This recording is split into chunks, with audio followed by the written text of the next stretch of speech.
Bagaimanakah jadinya apabila ada suatu kaum yang diazab Allah Subhanahu wa Ta'ala menjadi sesuatu yang fisiknya dihinakan? Mereka diazab dan dirubah wujud fisiknya menjadi seekor kera. Melainkan memang ternukil di dalam Al-Quran di surah Al-Baqarah dan surah Al-A'raf. Dan teman-temanku sekalian, kisah yang akan diceritakan di video kali ini bertujuan untuk mengingatkan kita bersama bagaimana berkuasanya Allah atas segala sesuatu dan begitu bahayanya apabila kita tidak menjauhi apa yang sudah Allah larang. Kisah ini agak sedikit menyeramkan teman-teman. Bagaimanakah kisahnya suatu kaum bisa diubah menjadi kera dan apa yang mereka perbuat sehingga Allah murka dan mengazab mereka. Untuk itu di video kali ini kita akan menceritakan tentang Ashabus Sabti. Assalamualaikum warahmatullahi wabarakatuh, sahabat beriman yang dimuliakan Allah. Semoga kita selalu dalam keadaan sehat walafiat. Amin ya rabbal alamin. Kisah tentang kaum yang dikutuk menjadi kera dan babi, yang para ulama menyebutkan dengan Ashabus Sabti, orang-orang yang melanggar di hari Sabtu. Menurut para ulama, kisah ini berlokasi di daerah yang bernama Madyan, yang sekarang tepatnya berada di kota Al-Bada, Provinsi Tabuk, bagian barat laut Arab Saudi. Sementara itu, ini terjadi di zaman Nabi Daud alaihissalam, yang dimana ada suatu kaum yang membangkang kepada Allah Subhanahu wa Ta'ala, dan wujudnya dirubah menjadi kera dan babi. Untuk anak mudanya dirubah menjadi kera, dan sementara itu orang-orang tuanya dirubah menjadi babi. Setelah 3 hari dikutuk menjadi binatang, akhirnya Allah mematikan mereka semua. Sungguh sebuah kisah yang menyeramkan teman-teman. Namun apa kira-kira yang diperbuat mereka hingga Allah murka dan mengutuk satu kaum ini, kemudian memusnahkannya? Jadi begini ceritanya teman-teman. Ada suatu kaum yang tinggal di perkampungan di dekat pantai. Perkampungan ini dihuni oleh orang-orang yang hanya bekerja sebagai nelayan. Jadi setiap hari mereka ini melaut untuk mencari hasil tangkapan ikan yang nantinya akan dijual di pasar. Kemudian Allah pilihkan satu hari khusus untuk kaum ini, di mana pada hari itu mereka ini tidak boleh melakukan aktivitas penangkapan ikan. Hari tersebut adalah hari Jumat. Namun kaum ini menolaknya dan memilih hari Sabtu sebagai hari sakral mereka. Ya, hari libur lah dikatakan di sana teman-teman. Jadi dalam seminggu mereka ini ada satu hari yang dilarang untuk mencari ikan, yaitu hari Sabtu tadi. Pada akhirnya Allah memilihkan hari Sabtu untuk hari sakral kaum ini. Jadi selama hari Ahad sampai Jumat kaum ini pergi melaut untuk menangkap ikan. Kemudian di hari Sabtu mereka libur. Dan terus kegiatan ini berlangsung selama berbulan-bulan, bahkan bertahun-tahun.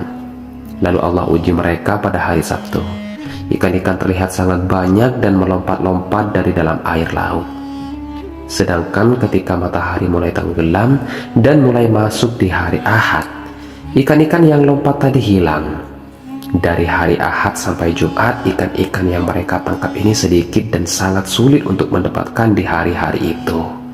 Sementara itu ketika di hari Sabtu ikan-ikan terlihat sangat banyak dan melimpah. Bahkan bisa terlihat banyaknya ikan itu dari pinggir pantai. Nah, karena mereka ini ada larangan untuk tidak mengambil ikan di hari Sabtu, makanya ikan itu mereka biarkan saja. Singkat cerita, kaum ini mulai berpikir, gimana kalau kita tebar jaring di hari Jumat, kemudian kita angkat jaringnya di hari Minggu? Nah, dari sini kaum ini mencoba mengakali larangan Allah Subhanahu wa Ta'ala. Maka ketika hari Jumat mereka mulai memasang jaring dan perangkap ikan. Lalu di hari Minggunya mereka angkatlah jaring itu dan didapatinya ikan tangkapan yang sangat banyak. Akhirnya kegiatan ini terus menerus dan mereka berpikir mereka tidak melanggar larangan Allah Subhanahu wa taala. Karena memang mereka tidak mencari ikan di hari Sabtu, tapi tetap saja ini adalah sebuah pembangkangan. Seiring berjalannya waktu, kegiatan menebar jaring di hari Jumat ini terus berjalan, dan jumlah orang yang melakukan kegiatan ini semakin banyak, sehingga setiap hari Jumat mereka secara beramai-ramai menebar jaring supaya hari Minggu bisa dipanen ikan dalam jumlah yang banyak. Lantas kaum ini mulai berpikir, kok tidak ada azab ya dari Allah Subhanahu wa taala? Hingga pada akhirnya mereka benar-benar menangkap ikan pada hari Sabtu. Ya, karena mungkin tidak ada azab Allah yang sudah mereka lakukan sejauh ini. Maka mereka pikir aman-aman saja, tidak perlu ada yang dikhawatirkan, hingga terjadilah kegiatan melaut dan penangkapan ikan besar-besaran di hari Sabtu itu. Padahal sudah jelas-jelas Allah sudah larang untuk menangkap ikan di hari Sabtu. Namun kaum ini telah melampaui batas. Mereka buat makar. Awalnya mereka mencoba untuk menipu Allah, dan sekarang terang-terangan mereka melakukan apa yang telah dilarang Allah Subhanahu wa taala. Karena peristiwa ini, akhirnya di dalam masyarakat atau kaum ini terbagi menjadi 3 golongan. Golongan yang pertama adalah golongan orang-orang yang memang sengaja menangkap ikan di hari Sabtu. Mereka ini memang orang-orang pembangkang, tidak mau taat apa yang diperintahkan oleh Allah. Kemudian golongan yang kedua adalah orang-orang yang berusaha mencegah atau mengingatkan orang yang di golongan pertama tadi. Jadi orang golongan kedua adalah orang-orang solehnya kaum ini, yang memang mereka tidak sama sekali menangkap ikan di hari itu, dan berusaha mengingatkan orang-orang dari golongan pertama tadi.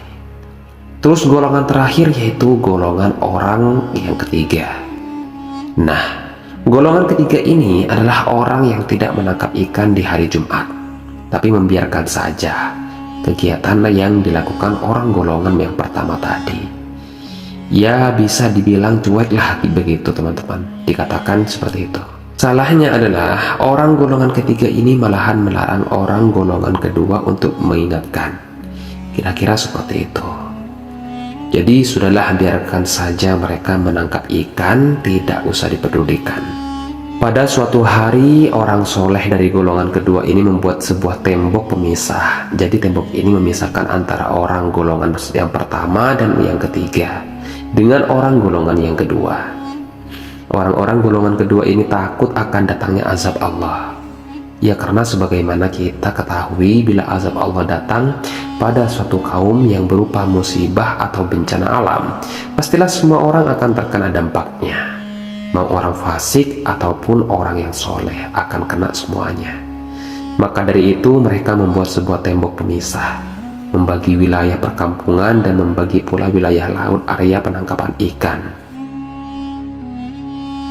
Jadi mereka menangkap ikan di sebelah sana dan orang-orang soleh ini menangkap ikan di sebelah sini. Jadi begitulah kira-kira gambarannya. Sahabat beriman yang dimuliakan Allah, setiap hari Sabtu terdengar suara riuh dari balik temboknya orang-orang soleh ini. Mereka selalu mendengar suara kegiatan orang-orang dari balik tembok ini sedang melakukan kegiatan penangkapan ikan. Dan kegiatan ini mereka dengar dari Sabtu ke Sabtu, hingga pada suatu hari ketika menjelang hari Sabtu, orang-orang soleh ini tidak mendengar sama sekali suara riuh dari balik tembok itu lagi. Malahan yang terdengar terkesan sangat sepi. Maka penasaranlah mereka ini, apa sebenarnya yang terjadi dengan orang-orang di balik tembok ini. Kok tiba-tiba hari ini sepi? Jadi disuruhlah seorang pemuda untuk memanjat tembok pemisah itu untuk melihat apa yang sedang terjadi di sana. Maka ketika pemuda ini memanjat tembok dan mulai melihat perkampungan dari atas tembok itu, tiba-tiba ia terkejut. Kok tidak ada orang sama sekali? Jadi seluruh perkampungan itu sepi senyap. Yang pemuda itu lihat malahan ada banyak sekali kera dan babi di sana. Akhirnya orang-orang soleh ini secara beramai-ramai mendatangi kampung itu. Ya, memang benar, yang mereka lihat hanya ada kera dan babi, dan tidak ada penduduk sama sekali. Tapi kalau dilihat-lihat, kera-kera di sana bertingkah agak aneh, karena kera-kera ini memandangi orang-orang golongan kedua ini dengan muka yang sedih, bahkan ada yang sampai menangis. Jadi dari sinilah mereka sadar, ternyata kaum di balik tembok pemisah ini diazab oleh Allah Subhanahu wa Ta'ala. Fisik mereka menjadi kera dan babi. Makanya tak satupun mereka temui penduduk di balik tembok ini. Rupanya azab Allah telah turun kepada penduduk ini. Masya Allah, lihat bagaimana mudahnya Allah untuk menghinakan para pembangkang ini, teman-teman. Ada riwayat yang mengatakan setelah 3 hari mereka diubah menjadi kera dan babi, maka Allah matikan mereka semua. Jadi tidak ada sisa seorang pun dari penduduk golongan pertama dan yang ketiga. Sahabat yang dimuliakan Allah, jadi itulah kisah tentang Ashabus Sabti. Semoga kisah kali ini bisa mengingatkan kita betapa pentingnya menjauhi apa yang sudah dilarang Allah, dan senantiasa mengingatkan kerabat kita apabila ada yang berbuat tidak benar. Dan semoga cerita kali ini bermanfaat untuk kita semua. Lebih dan kurangnya mohon dimaafkan. Yang benar datangnya dari Allah Subhanahu wa Ta'ala, khilaf atau keliru itu datangnya dari saya pribadi sebagai manusia biasa. Saya akhiri, wassalamualaikum warahmatullahi wabarakatuh.